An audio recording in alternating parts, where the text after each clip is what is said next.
नाजरीन, social media पे viral एक फोटो है और जिसके साथ एक पर्ची लिखी हुई है और उस पे उधार की तफसीलात दर्ज हैं।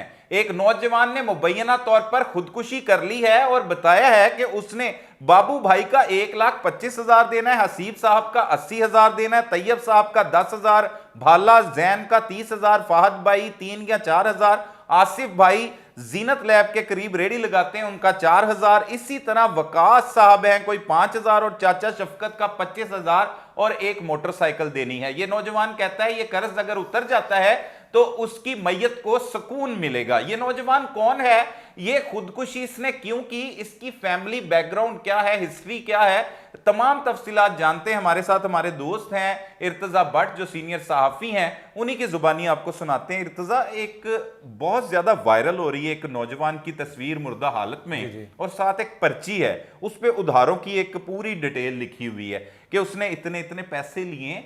ये नौजवान कहाँ का रहने वाला है, इसकी तफसीलात क्या सामने आई हैं और कैसे इसने ये इतना बड़ा कदम उठा लिया, क्या इसने खुदकुशी की है या ये कोई फेक न्यूज़? कशी साहब, मैं इस चीज़ में असल का सामने लाने की कोशिश कर रहा था और मेरी इसके जो करीबी दोस्त है असद अली, जिसके साथ एक काम करता था एक ही हॉस्पिटल के अंदर, उससे मेरी बात हुई। उसने ही बड़े दर्दनाक इंकशाफात किए हैं। अच्छा, दोस्त से आपका राब्ता हो गया? हुआ है। मैंने जब अच्छा, ये कहाँ का है नौजवान, पहले तो हमारे नाजरीन को बताइए। बताएं। सरगोदे से तल्लक है और इसका अपना नाम तैयब है। सही। ये 3 भाई और एक बहन है। ठीक है। इसके वालिद साहब ने जब इसकी बहन की पैदाइश हुई तब इसकी वालदा का इंतकाल हो गया। ठीक है, आज से तकरीबन 20 साल कबल? नहीं, तकरीबन आज से 8 साल कबल, क्योंकि अच्छा। इसकी अपनी उम्र 22-23 साल है इस लड़के की। सही सही। जब इसकी बहन की पैदाइश हुई, वालदा का इंतकाल हो गया, उसके बाद वालिद साहब ने दूसरी शादी कर ली। जब दूसरी शादी हुई उसके बाद घर में मामला खराब होना शुरू हो गए। उनके बड़े बेटे से जो नई माँ आई उसको नहीं पसंद था कि बेटे घर में रहते हैं। उसने आहिस्ता आहिस्ता अपने बेटों के साथ कत्ता ताल्लुक कर लिया।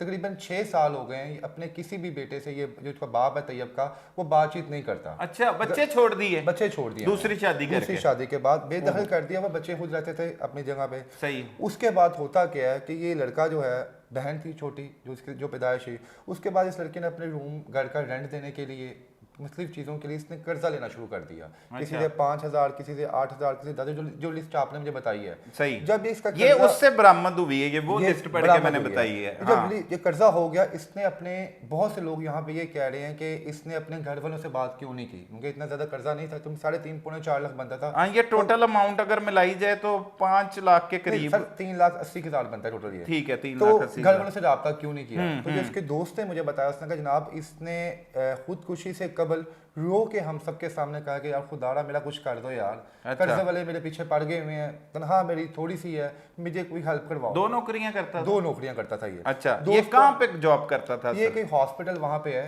वहाँ पे ये मुलाजमत करता था और उसके अलावा दूसरा किसी सरकारी कोई प्राइवेट कोई एक और जगह थी, वहाँ पे पार्ट टाइम काम करता था। मतलब दोनों जगह से मिला के तकरीबन ये 45-50 हज़ार के करीब लगभग जो है ये तनहा वसूल करता था। ठीक है। जो इसका दोस्त है असद, उसने मुझे बताया कि इसने हमसे भी पैसे मांगने की कोशिश की कि हमें पैसे दे दो। उसने कहा हम खुद लिमिटेड सैलरी हम लोग लेते हैं, तो हमने इनकार कर दिया। इसके बाद इसने जब अपने वालिदैन से पैसे मांगे तो वालिदैन जो इसके वालिद से तो वालिद ने इसको बकायदा जो है गालियां निकाली और कहा यार तुम खुद कमाते हो, खुद करते हो, हमें तुम क्या देते हो? अच्छा। तुम जानो तुम्हारी जिंदगी जाने। तो इसने बकायदा खुदकुशी से पहले अपने वालिद को बताया भी। अच्छा। वालिद साहब मेरी जिंदगी इस वक्त खत्म हो रही है, खुदा का वास्ता दे दे, मैंने तो अपनी जान ले लूंगा।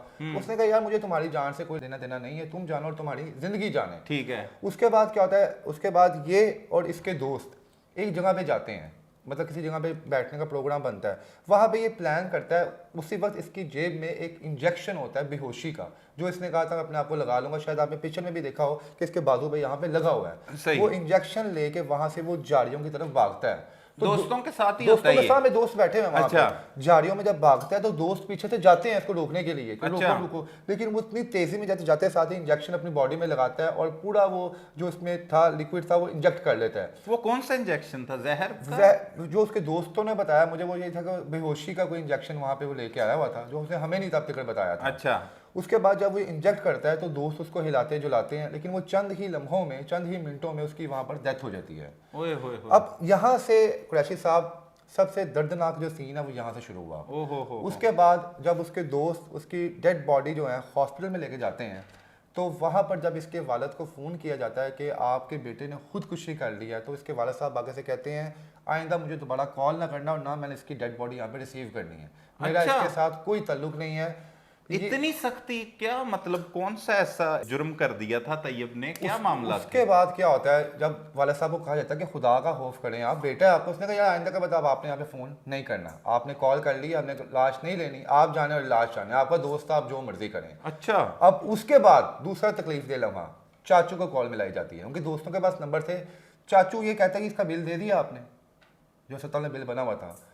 उन्होंने कहा नहीं अभी बिल नहीं दिया हमने। अस्पताल किस चीज का मतलब? जहाँ पे इसकी डेड बॉडी को लेके जाते हैं वहाँ पे जाकर जो वहाँ के जो मौके पे जो था सीन था, उसने कहा जनाब क्लियर कर दिए सारे वाजपात। उन्होंने कहा जी बिल्कुल वाजपात क्लियर हो गए हैं। वाजपात क्लियर होने के बाद चाचा वहाँ पर जाता है, उसके बाद चाचा और उसके जो दोस्त हैं वो डेड बॉडी रिसीव करते हैं, और उसके बाद उसकी तदफीन का जो मरहला है वो शुरू किया जाता है।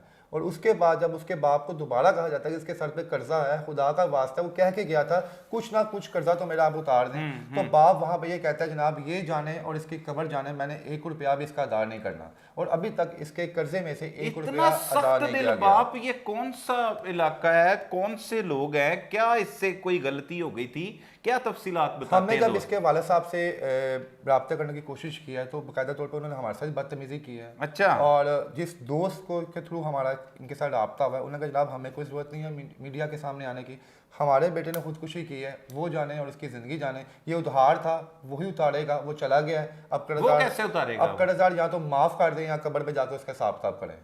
अच्छा, ये वो स्टोरी है फैशी साहब, जो यकीन माने कि जब हमने सुनी उस लड़के की, वो लड़का बताते हुए खुद रो रहा था। उसने कहा कि वो मेरा दोस्त था, बड़ा अच्छा मेहनती था, ये नहीं कि अब ये पता नहीं चल सका इतना पैसा उसने कर्जा लेके कहाँ पे लगाया, क्या वो करता था क्या वो नहीं करता था। ये जब अच्छा, अब जो इसके भाई हैं और बहन है, क्या ये उनकी कफालत करता था? अच्छा, अब जो भाई हैं वो भाई अपने अपनी जगह पे रहते हैं, बहन जो थी ये कहाँ पे रहता था? ये रहता था, जिसके दोस्त से मुझे बताया कि इसने बाकायदा एक फ्लैट लिया हुआ था दोस्तों के साथ, वहाँ पे ये रेंट पे जो अपना रेंट पे करता था वहाँ पे रहता था। और उसके बाद कभी कभार ये अपने बाप को मिलने के लिए जाता था और अपनी छोटी बहन को, लेकिन बाप जो है वो इसको मुंह नहीं लगाता था, और छोटी बहन के लिए कभी कभार तोहफा तोहफ़ वहाँ पे लेके अपनी वसात के मुताबिक लेके जाता था, और कभी कभार अपने वालिद की हेल्प भी करता था। जब कोई पैसे कहीं से इसकी दिहाड़ी लगती थी, कोई तनहा आती थी, तो बाप के घर कोई सामान समूह लेके जाता था, वहाँ पे बहन को अपने आंखों के सामने कुछ ना कुछ दे दिला के आता था। लेकिन नचाकी कहाँ पे हुई, जिसके दोस्त ने बताया कि जब इनकी दूसरी माँ घर में आई तो दूसरी माँ को ये बिल्कुल भी पसंद नहीं आया। उनको ये लाजिम बात है, थोड़े बड़े भी हो गए हुए थे, 17-18 साल इसकी उम्र थी जब इसकी शादी हुई है दूसरी, तब इसकी उम्र 15 साल थी। अब जब ये गया है इसकी उम्र 23 साल थी, दुनिया से गया है, तो उसकी वजह से, वो दूसरी माँ की वजह से इनको बकायदा घर से बेदखल कर दिया गया, और ये अपनी जिंदगी खुद रह रहे थे।